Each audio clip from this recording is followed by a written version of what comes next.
He said I was lying about the pregnancy. I didn't argue and left silently carrying the child he disowned.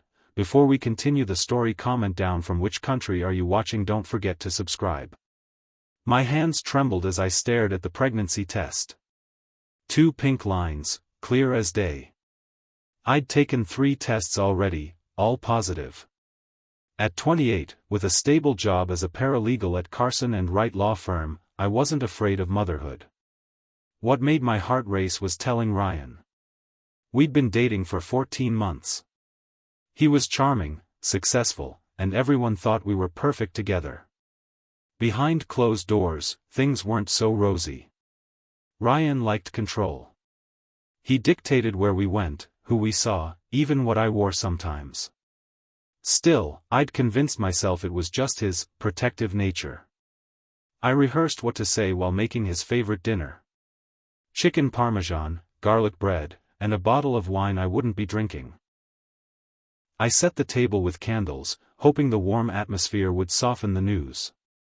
Ryan arrived at exactly 7 p.m., briefcase in hand, his suit still crisp after a full day at the investment firm. "Something smells good," he said, loosening his tie and kissing my cheek. I served dinner, my appetite gone despite cooking all afternoon. We talked about work, his upcoming business trip, everything except what weighed on my mind. "You're quiet tonight," he finally noticed, setting down his wine glass. "What's wrong?" The moment had arrived. I took a deep breath. "Ryan, I have something important to tell you. I'm pregnant." His face shifted instantly. The smile vanished, replaced by something cold and hard. "That's impossible," he said flatly. "I've taken several tests. They're all positive. You must have done something wrong." He pushed his plate away. "Besides, we always use protection. Nothing is 100% effective." "I know this is surprising." "Surprising?" He laughed, but there was no humor in it. More like suspicious. My stomach tightened. "What do you mean?" "I mean," he leaned forward, eyes narrowing, "that if you're pregnant, it's not mine." The accusation hit me like a physical blow. In our entire relationship, I'd never even looked at another man. Ryan was my first serious boyfriend after college, my only partner since my last relationship ended 2 years earlier. "That's ridiculous," I whispered. "You know I would never." "Do I?" He stood up, pacing the kitchen. "You've been working late with that new attorney. What's his name?" "Daniel?" David was a 55-year-old married partner at the firm with 3 grown children. We'd stayed late twice to prepare for a major case. Ryan had met him at the firm's holiday party. "You can't be serious," I said, my voice stronger now as indignation replaced shock. "You're lying about something," Ryan continued, his voice rising. "Either about being pregnant or about whose baby it is." I'd expected surprise, maybe even fear. I'd prepared for questions about timing, finances, our future. Never this, an attack on my character, my loyalty, my truth. "I have never been unfaithful to you," I said quietly. "This baby is yours." "Our baby." "Prove it," he challenged. "We can do a paternity test when the baby's born." "So I'm supposed to just believe you for the next 7 months?"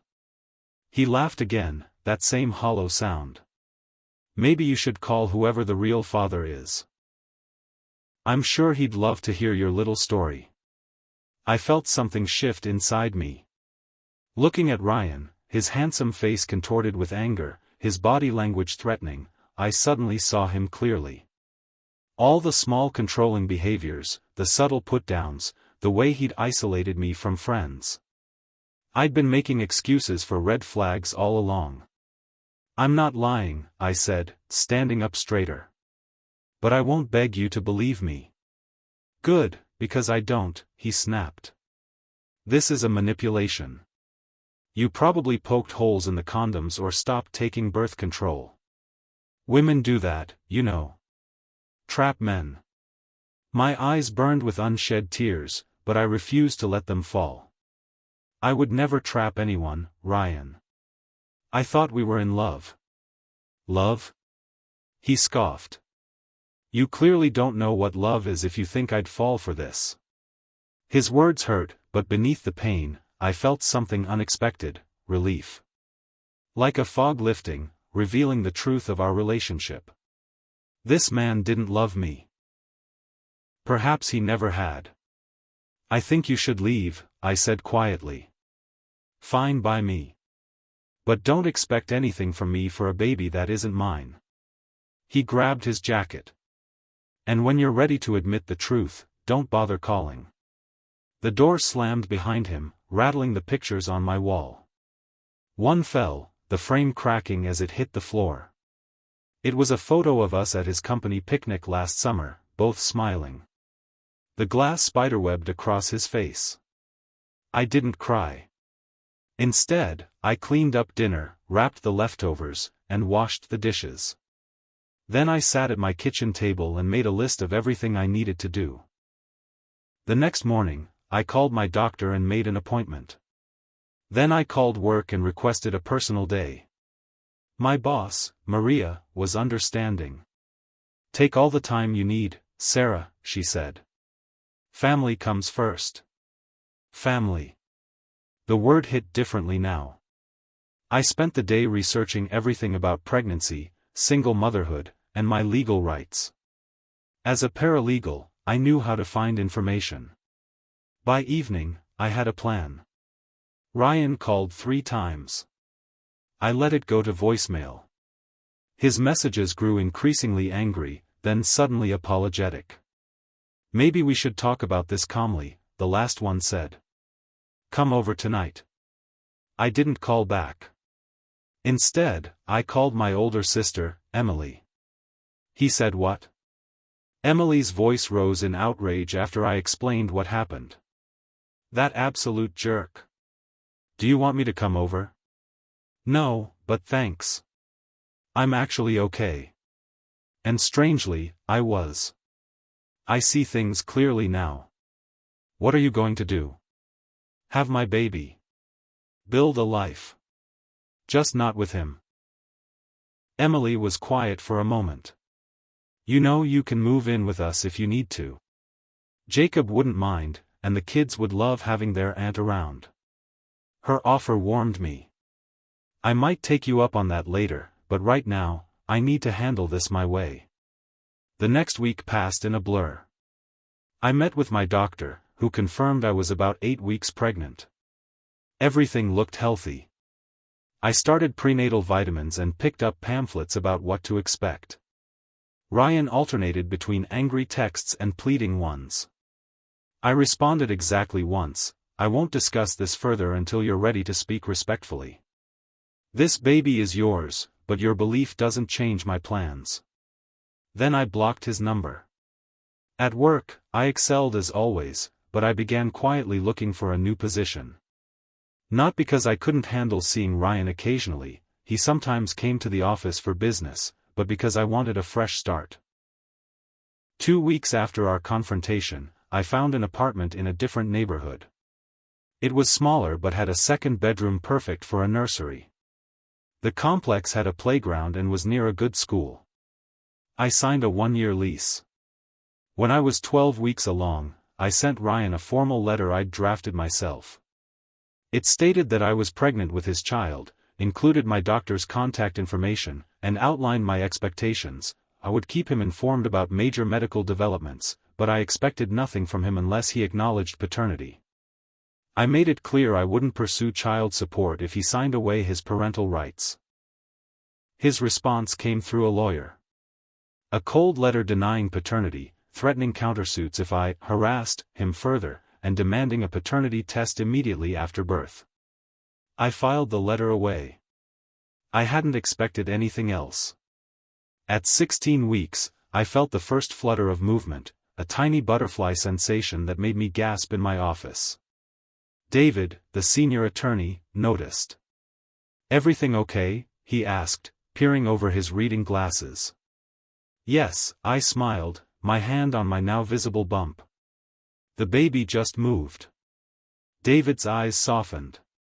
He knew my situation, not all the details, but enough. That's wonderful, Sarah. My wife says that's when it all becomes real. It already feels very real, I laughed. But yes, this makes it even more so. That weekend, Emily and her family helped me move into my new apartment. Her husband Jacob assembled a crib they'd gifted me, while my niece and nephew argued over what color to paint the nursery. Yellow, said 8-year-old Sophie decisively. It's happy. Blue, countered 10-year-old Max, for the sky and ocean. Maybe we can do both, I suggested. Yellow walls with blue accents? This compromise was met with solemn approval from both children, who immediately began planning an elaborate mural involving sunshine and sea creatures. As my pregnancy progressed, I found unexpected support everywhere. Maria arranged for me to work from home 2 days a week. The elderly woman next door, Mrs. Chen, brought over homemade dumplings and offered childcare advice from raising her own 4 children. My parents, though living in Arizona, called daily and planned an extended visit after the birth. At 20 weeks, I learned I was having a girl. I cried in the ultrasound room, overcome with love for this little person who was half me. The technician handed me tissues and printed extra pictures. She's perfect, the technician said, pointing to the screen. Strong heartbeat, good size, all parts accounted for. I named her Lily. Not for any family connection or special meaning, I simply loved the name and the flower's symbolism of rebirth. Through it all, I didn't hear from Ryan directly. Occasionally, mutual acquaintances mentioned seeing him with different women at restaurants or events. Each time, I felt nothing but relief at my narrow escape. When I was 7 months pregnant, I received a promotion at work. The firm was opening a new family law division, and they wanted me to head the paralegal team. The position came with better pay, more flexibility, and the chance to help other women in difficult situations. You've shown exceptional judgment and resilience, Maria told me during the offer. Exactly the qualities we need. That night, I sat in my partially decorated nursery, rocking in the chair Emily had found at an antique store. Lily kicked energetically as I told her about my day. We're going to be okay, I whispered, stroking my rounded belly. Better than okay. For the first time since that fateful dinner with Ryan, I cried, not from sadness or fear, but from overwhelming gratitude for the path that had opened before us. My water broke 3 days before my due date. It was 2:17 a.m., and I was wide awake, rearranging baby clothes for the 5th time that week. The rush of fluid was unmistakable. With practiced calm, I called my doctor, then Emily, then the rideshare service. By the time Emily arrived to accompany me, I had my hospital bag by the door and was breathing through the first real contraction. You've got this, Emily said, squeezing my hand as another contraction hit in the car. The labor progressed quickly. By noon, the contractions were intense and close together. My doctor checked and announced I was fully dilated. Time to push, Sarah, she said, her voice steady and encouraging. Pushing was the hardest physical work I'd ever done. Each contraction demanded everything from me. Emily held one leg, a nurse the other, as I bore down with all my strength. I can see the head, the doctor called. Lots of dark hair. One more big push. With a primal cry, I gave that final push. Suddenly, the burning pressure released, and a new sound filled the room, my daughter's first angry wail. They placed her on my chest, wet and squirming, her tiny face red with effort. Hello, Lily, I whispered, counting her perfect fingers, her perfect toes. I'm your mom. In that moment, staring into my daughter's unfocused eyes, I knew with absolute certainty that every difficult step had been worth it. The hospital staff was kind and efficient. They showed me how to nurse, how to swaddle, how to bathe this tiny new person. Emily stayed the first night, sleeping awkwardly in the visitor's chair despite my insistence that she go home to her family. "You are my family too," she said simply. On our second day in the hospital, a nurse came in with paperwork for the birth certificate. "Father's name?" she asked routinely. I hesitated only briefly. "I'd like to leave that blank for now." The nurse nodded without judgment. "That's your right." We went home on day 3. My apartment, once so quiet and orderly, was now filled with the soft sounds of Lily's breathing, occasional cries, and my own hummed lullabies. My parents arrived the following week, bringing more gifts and food than my refrigerator could hold. My father, usually so stoic, cried when he held his granddaughter. "You've done something amazing here, Sarah," he said, his voice rough with emotion. 2 weeks after Lily's birth, a certified letter arrived. It was from Ryan's lawyer, reminding me of the paternity test demand. I set it aside, neither anxious nor angry. I'd deal with it when I was ready. 3 days later, I contacted a family lawyer recommended by my firm. We scheduled the paternity test for the following week. The process was quick, cheek swabs for both Lily and me, with Ryan's sample to be collected separately. The results would take 2 weeks. I didn't worry about the outcome. Science would confirm what I'd always known. The paternity results arrived on a Tuesday. I opened the envelope in my lawyer's office, Lily sleeping peacefully in her carrier. Probability of paternity, 99.9998%, I read aloud. Not that there was ever any doubt. My lawyer, a sharp-eyed woman named Rebecca, nodded. "This changes the legal landscape. He has obligations now, but also potential rights. How do you want to proceed?" I'd thought about this deeply during the quiet nights feeding Lily. "I want child support, not for me, but for a trust fund for Lily's education. As for visitation or custody, that's up to him. I won't deny my daughter her father if he genuinely wants to be in her life. But it has to be all or nothing. No dropping in and out when it's convenient." Rebecca made notes. "That's reasonable and fair. I'll draft the documents." Ryan's reaction to the paternity results came swiftly. His lawyer requested a meeting, which we held at Rebecca's office the following week. Ryan attended in person, looking thinner than I remembered, dark circles under his eyes. He stared at Lily, asleep in my arms, with an unreadable expression. "The results speak for themselves," his lawyer began formally. "My client is prepared to discuss financial arrangements." "And what about being a father?" I asked, looking directly at Ryan. It was the first time we'd made eye contact in nearly a year. Ryan cleared his throat. I need time to process this." "Take all the time you need," I said calmly. "Lily and I have managed just fine so far." His lawyer shifted uncomfortably. "Regarding child support." "I don't want monthly payments," I interrupted. "I want a college trust fund established. Rebecca has the details." The meeting concluded with legal frameworks established but no personal resolution. As I packed up Lily's diaper bag, Ryan approached hesitantly. "Can I see her? Just for a moment."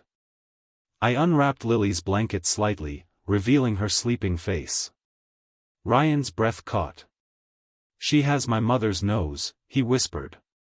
"And your eyes," I added. "When they're open." He nodded, a complex mix of emotions crossing his face. "I said terrible things to you." "Yes, you did. I was scared. And wrong." He stepped back. "I'd like to meet her properly sometime. When you're ready." I didn't agree or disagree. "You have my lawyer's contact information." As we left, I felt no triumph or vindication, just a quiet certainty that I was on the right path. Over the next 6 months, Ryan slowly entered our lives. First through structured visits at my sister's house, then brief outings to the park. He was awkward with Lily at first, holding her like she might break. But as she grew, becoming more interactive and developing her own personality, I watched him fall in love with his daughter. "She smiled at me," he said in wonder during one visit, when Lily was 7 months old. "She likes you," I confirmed. It was true. Lily was cautious with strangers but lit up around Ryan, perhaps recognizing something of herself in him. Our relationship remained strictly coparental. The romantic connection was gone, destroyed by his cruel accusations and my subsequent realization of how unhealthy we'd been together. But a new kind of relationship formed, one based on mutual respect for our roles in Lily's life. When Lily turned 1, we held her birthday party at a local park. Both our families attended, initially awkward but united in celebration of this spirited little girl with my dimples and Ryan's determined chin. As Lily smashed her cake, getting frosting everywhere, Ryan sat beside me on the picnic bench. "Thank you," he said quietly. "For what?" "For not giving up. For being stronger than me. For giving me the chance to know her, even after what I did." I watched our daughter, now attempting to feed cake to her stuffed elephant. "Everyone deserves a second chance, Ryan. Not with me, that ship has sailed. But with her? Absolutely." He nodded, understanding the boundaries. By Lily's 2nd birthday, our co-parenting routine was well established. Ryan had weekend visitations and one dinner each week. He never missed a doctor's appointment or daycare event. The college fund grew steadily with his contributions, and he often added extra for future needs. I'd been promoted again at work, now managing a team specializing in family advocacy cases. The flexible schedule allowed me to balance career and motherhood, though some days were harder than others. One evening, after Lily was in bed, I sat on my balcony watching the sunset. My phone chimed with a text from Ryan. "Lily left her favorite book here. Can I drop it off tomorrow morning before work?" I texted back a simple, "yes," then set my phone aside. From my second-floor apartment, I could see the playground where Lily had taken her first wobbly steps. Beyond that, the city skyline glowed gold in the fading light. My journey as a single mother hadn't been easy, but it had revealed strengths I never knew I possessed. I'd discovered who my true friends were, found meaning in helping others through similar struggles, and experienced a love for Lily that transcended every hardship. Ryan had been wrong that night when he'd accused me of lying. But his rejection had set me free, to build a life on my own terms, to surround myself and my daughter with genuine love and support, and to grow into the woman I was meant to be. As the stars appeared one by one against the darkening sky, I made a silent promise to Lily. I would teach her to recognize her own worth, to walk away from anyone who questioned her truth, and to know that sometimes, the most difficult paths lead to the most beautiful destinations. As Lily approached her 3rd birthday, our lives settled into a rhythm that worked for all of us. Ryan had become a devoted, if part-time, father. I'd found fulfillment in both motherhood and my career. And Lily thrived, a bright, curious child who loved books, puddles, and making both her parents laugh. It was during a routine daycare pickup that I ran into Ryan's cousin, Megan. We'd met at family gatherings when Ryan and I were dating but hadn't spoken since. "Sarah," she called, waving from beside a little boy about Lily's age. "I thought that was you." We chatted about our children, the daycare, the usual parent topics. Then she hesitated, lowering her voice. "I heard what happened between you and Ryan. When you were pregnant, I mean." I stiffened slightly. "That's in the past now." "I know, but..." She glanced around, then continued, "I wanted to tell you that Ryan admitted everything to his mom last Christmas. About accusing you of lying, about how he treated you." Aunt Carol tore into him like I've never seen. A small laugh escaped me. I'd always liked Ryan's mother, a no-nonsense woman who raised 3 children on her own after her husband died. "He also told everyone that he was completely wrong," Megan continued. "Said you handled everything with more grace than he deserved, and that you're an amazing mother. Something tight in my chest loosened. Not because I needed Ryan's validation, I'd moved beyond that long ago. But because publicly acknowledging his mistake was a form of justice I hadn't realized I still wanted. The next weekend, Ryan brought Lily home from their father-daughter swimming lesson. As she ran to show me her new goggles, he handed me an envelope. "What's this?" I asked. Something I should have done a long time ago. Inside was a letter, handwritten, 3 pages long. It was a complete apology, acknowledging every hurtful accusation, every manipulation, every moment he'd tried to control me during our relationship. He took full responsibility without excuses, expressed his regret, and thanked me for giving him the opportunity to be in Lily's life despite his actions. The final paragraph read, "I don't expect forgiveness, and I'm not asking to reconcile. But I want you to know that watching you as a mother, your strength, your kindness, your unwavering love for our daughter, has taught me what real character looks like. You deserved better than what I gave you then. I'm committed to being a better father, a better co-parent, and a better man now." I folded the letter carefully and put it in my desk drawer. Perhaps someday, when Lily was older and had questions about her parents' history, I would share it with her. "Thank you," I said simply. Ryan nodded. "I've also started volunteering at the fatherhood program at the community center. Helping other men learn to step up. It doesn't erase what I did, but it's a good thing," I finished for him. "Turning your experience into something positive." As he left, I felt the final piece of our story fall into place. Not a fairy tale ending where all was forgiven and forgotten, real life rarely works that way.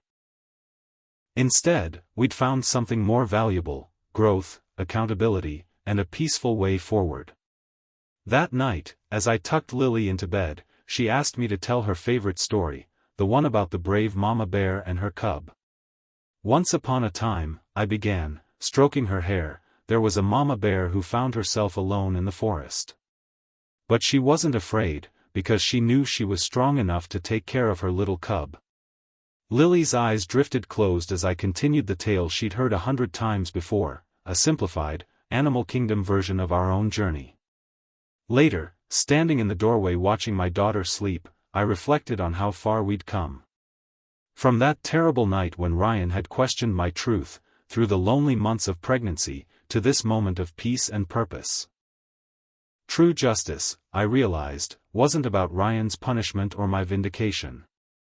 It was about Lily growing up with 2 parents who respected each other. It was about breaking cycles of distrust and creating new patterns of healthy relationships for the next generation. It was about finding my voice and never letting anyone silence it again.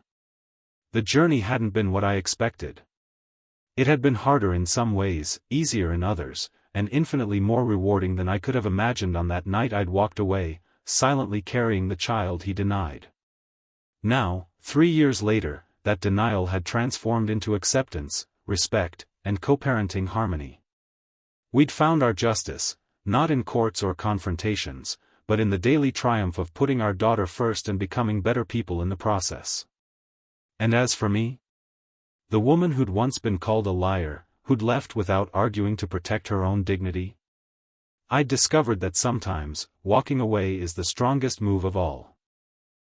In that quiet exit was the seed of a better life, one filled with genuine love, hard-earned wisdom, and the sweet justice of living well.